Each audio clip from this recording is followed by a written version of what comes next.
જે લોકો ની રિપ્લેસમેન્ટ કરાવતા હોય છે મોટે ભાગે એ લોકો સિનિયર સિટીઝન્સ હોય છે અને આવા લોકોને આપણે જોઈએ છીએ કે ડાયાબિટીસ, બ્લડ પ્રેશર કે થાઇરોઇડ એવા પ્રોબ્લેમ્સ તો હોય જ છે ને એ લોકો ઓલરેડી એની મેડિસિન્સ લેતા હોય છે.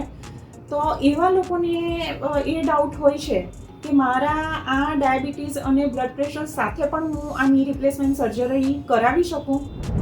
હા, હવે આ એક બહુ મહત્વનો અને પ્રેક્ટિકલ ક્વેશ્ચન છે. ઘણા લોકો એવું વિચારતા હોય છે કે મને પ્રેશર છે, મને થાઇરોઇડ છે, મને શુગર છે, આટલી બધી તકલીફ છે, પાછું આટલું મોટું ઓપરેશન કરાવું તો પછી હું બેડમાં બેસી જઈશ, મારાથી ચલાશે નહીં, ફરાશે નહીં. તો આ એક સૌથી મોટી જે મિથ કહી શકાય એ છે. એના માટે હું એક વસ્તુ ક્લિયર કરીશ કે આપણે ડાયાબિટીસ હોય કે પ્રેશર હોય કે કશું પણ વસ્તુ હોય એને કંટ્રોલ કરીને ની રિપ્લેસમેન્ટ ચોક્કસપણે કરી શકીએ છીએ. એના માટે આપણા પાસે ફિઝિશિયન ડૉક્ટર્સની ટીમ અવેલેબલ છે. અહીંયા આપણા પાસે આઈસીયુ બેકઅપ અવેલેબલ છે. ઇવન અહીંયા આપણા પાસે મોડ્યુલર ક્લાસ 100 ઓપરેશન થિયેટર છે. એ એવું ઓપરેશન થિયેટર છે કે જેના અંદર ઓપરેશનમાં, ચાલુ ઓપરેશનમાં તથા ઓપરેશન પછી ઇન્ફેક્શન લાગવાના ચાન્સ બિલકુલ નહીવત થઈ જાય છે.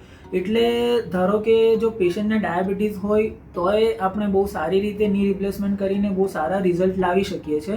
એટલે કોઈ પણ તમારી કન્ડિશન હોય એના માટે અમે બેઠા છે. એ વસ્તુ અમે પહેલાં મેનેજ કરીને ત્યાર પછી ઓપરેશન માટે અમે વિચારી શકીએ અને ઓપરેશન માટે તમને ગાઈડ કરીએ.